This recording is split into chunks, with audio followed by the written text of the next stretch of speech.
ልጄ ወዳጄ ከእንግዲህ ወዴት እሄዳለሁ? ወዮልኝ ወዮት አለብኝ።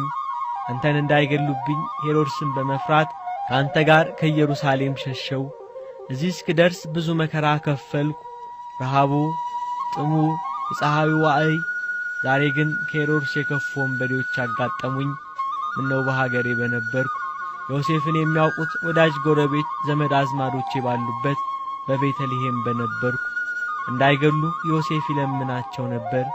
ልጄ ወዳጄ የዓይኔ ብርሃን፣ በዚህ ምድር ማንን አውቃለሁ? ወደ ማን እጮኻለሁ? አሁን በራ ውስጥ ነኝ። ብጮህ ባለቅስ ማን ይሰማኛል? ዛሬ ከኔ ጋር ያለቅሱ ዘንድ የሚያውቁኝን ሰዎች፣ ልጆች የወለዱ እናቶች የደረሰብኝን መከራ፣ በልቦናዬ ያደረብኝን ፍርሃት፣ ያገኘኝን ጸዋተ መከራ ያዩ ዘንድ ወዴት አሉ? ልጄ ወዳጄ እስካሁን የከፈልኩትን መከራ የደረሰብኝን ስቃይ ሁሉ እችላለሁ። ነገር ግን እኒህ ሽፍቶች ሲገሉ ባየው ጊዜ ፍጹም ሐዘን እንዳያገኘኝ እንዴት አደርጋለሁ? ልጄ ወዳጄ ዕለት ዕለት የምትነግረኝ የሚያስደስት ነው። የዓይኖቼ ብርሃን፣ የነፍሴና የሥጋዬ ድህነት ሆይ፣ ሴቶች ጡታቸውን ለልጆቻቸው ሲያጠቡ ባየው ጊዜ ምን ላድርግ?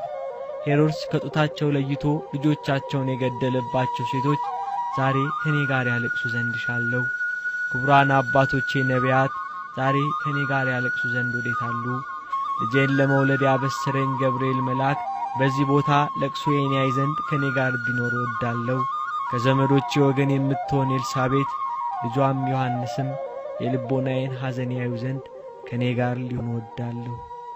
ልጇን ወደ ደረቷ አስጠግታ ፊቷን በፊቱ ላይ አድርጋ የመረረ ለቅሶ አለቀሰች። ልጇ ወዳጇ እናቴ ሆይ አታልቅሺ፣ ከዕለተ ዓርብ አስቀድሞ ቀስፈስም አላት። ከቶች አንዱ ታችን ስታለቅስ አይቶ ሆናው ተናወጽ ተጸቅሶ በሐዘኗ ብዛት በእንባዋ መፍስ የዘረፉትን ሁሉ እንዲመልሱላቸው ፈልጓል። ሌላው ግን በጭካኔው ጸንቷል። ደጉ ሽፍታ ይሄ ብላቴና የንጉሥ ልጅ ይመስላል፣ እንደሱም ያለ ብላቴና የሚያጥለው ሙላ የዚህ ሕፃን ራቁን መቆም ውስጤን አውቆታል። እነዚህ መንገደኞች ከረፍንባቸውን መዘለው ሌላው ደሳ የሚስማማ ሽፍታ የዘረፉት የሚካፈሉት አነብ ተራ ደግሞ ይካኙ ሽፍታ ነበር። ስለዚህ ከቤተ ጀምሮ እዚህ ድረስ የቀማነውን አልፈውም ሌሊት የዘረፍነው ሰድ ንጉሥ ብላቴና ከሰው ሁሉ ይልቅ ራቁቱን መቆሙ አስጨንቆኛል እያለ እንዲመልሱ ለመነው። ልቦናውን ለርህራሄ ያነሳው ሽፍታ ፈንታውን ለአንደኛው ሰጥቶ የዘረፉትን መለሱላቸው። እንደውም ሌሎች ሽፍቶች እንዳይተናኮሏቸው ብዙ መንገድ ሊሸኟቸው ከመቤታችን ላይ ደጉ ሽፍታ ጌታን ተቀበለ። ሰይፉን እየተመረኮዘ ጌታን ታቅፎ ስደተኞችን ይሸኟቸው ጀመር። ጥቂት እንደተጓዙ ደጉ ሽፍታ የተመረኮዘው ሰይፍ ተሰበረበት። በጎ ብሰራ ሰይፌን ሰበርክብኝ ብሎ አዘነ።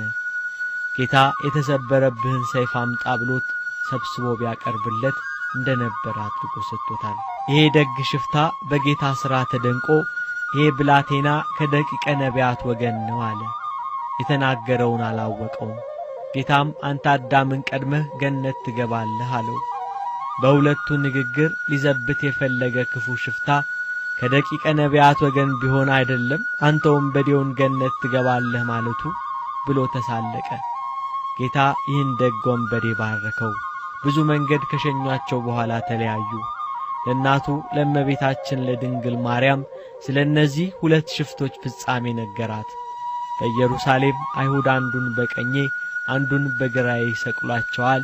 በዕፀ መስቀል ላይ በቀኝ ተሰቅሎ የሚያምንብኝ በልቡ ምሕረት ያለ ቸር የሚሆን ይሄ ሽፍታ የአባቴ ፋንታ ነው፣ ከልጆቹና ከአዳም ቀድሞ ገነት ይገባል አላት። ይሄ ደግ ሽፍታ ግብፃዊ ሲሆን ጥጦስ ይባላል። ጓደኛው ደግሞ ዕብራዊ ነው፣ ስሙ ዳክርስ ይባላል። እኒህ ሁለት ሽፍቶች ጌታ በቀራንዮ አደባባይ ስለኛ ሲል ከወንበዴዎች ጋር ተቆጥሮ በተሰቀለ ጊዜ ጥጦስ ወይንም ፈያታዩ ዘየማን በቀኝ ዳክርስ ወይንም ፈያታዩ ዘጸጋም በግራ ተሰቀሉ።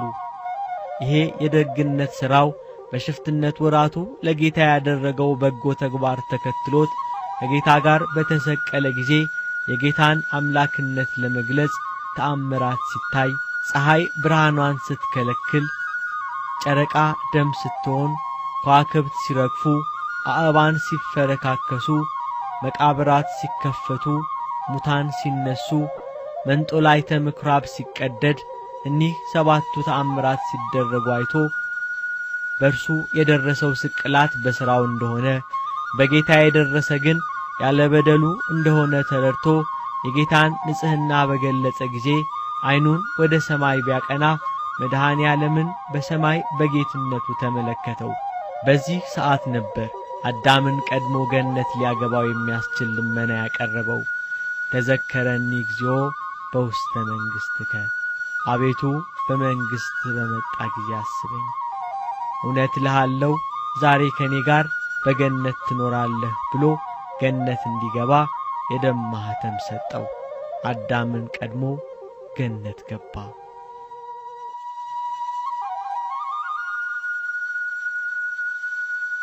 ስደቱ መጨረሻ አልነበረውም።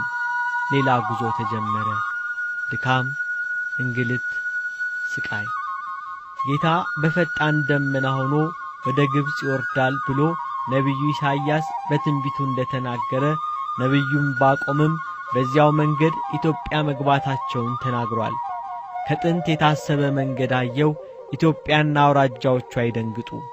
እመቤታችን በደመና ተጭና ግብጽን አቋርጣ ወደ ኢትዮጵያ መጣች። ኢትዮጵያን ከሰሜን እስከ ደቡብ ከምስራቅ እስከ ምዕራብ ባረከች። የጌታ ስደት ከግብጽ አምልኮተ ጣዖተ ላህምን ያጠፋ ሲሆን ለኢትዮጵያ ደግሞ ከሕገ ኦሪት ወደ ሕገ ወንጌል የተሸጋገረችበትን ትንቢተ ነቢያትን ከስብከተ ሐዋርያት አጣምራ ያመነችበትን የሃይማኖት በር የከፈተላት ነበር። እመቤታችን ቅድስት ድንግል ማርያም ልጇን በቅፏ ይዛ አክሱምን፣ ደብረ ዳሞን፣ ዋልድባን፣ ጣናን፣ ሳህለ ማርያምን፣ ምሁር ኢየሱስን ሌሎችንም ቦታዎች ቀድሳለች። በዚህ ወቅት እመቤታችን ቅድስት ድንግል ማርያም ከልጇ ሀገራችን ኢትዮጵያን በርስትነት ሕዝቧን አስራት በቃል ኪዳን ተቀብላለች። ሀገራችን ኢትዮጵያ የእናታችን የቅድስት ድንግል ማርያም ሀገር ናት። ከ6 ወር የመከራ ስደት በኋላ የእግዚአብሔር መልአክ ለእመቤታችን ጠባቂ ለአረጋዊ ዮሴፍ ተናገረው። የሕፃኑን ነፍስ የሚሹት ሞተዋልና ሕፃኑንና እናቱን ይዘህ ወደ ኢየሩሳሌም ተመለስ። አሁን መከራ ስደቱ ይበቃታል፣ ትመለስ። ወደ አባቷ ወደ ዳዊት ቤት ትመለስ። ስቃይ እንግልቱ፣ ረሃብ፣ ጥሙ ሁሉ ይበቃል። ወደ አባቷ ወደ ዳዊት ሀገር ትመለስ። ተመለሺ ተመለሺ ተመለሺ ሱላማጢስ ተመለሺ። የልጅሽን ነፍስ የሻቱ ጠላቶቹ ስለሞቱ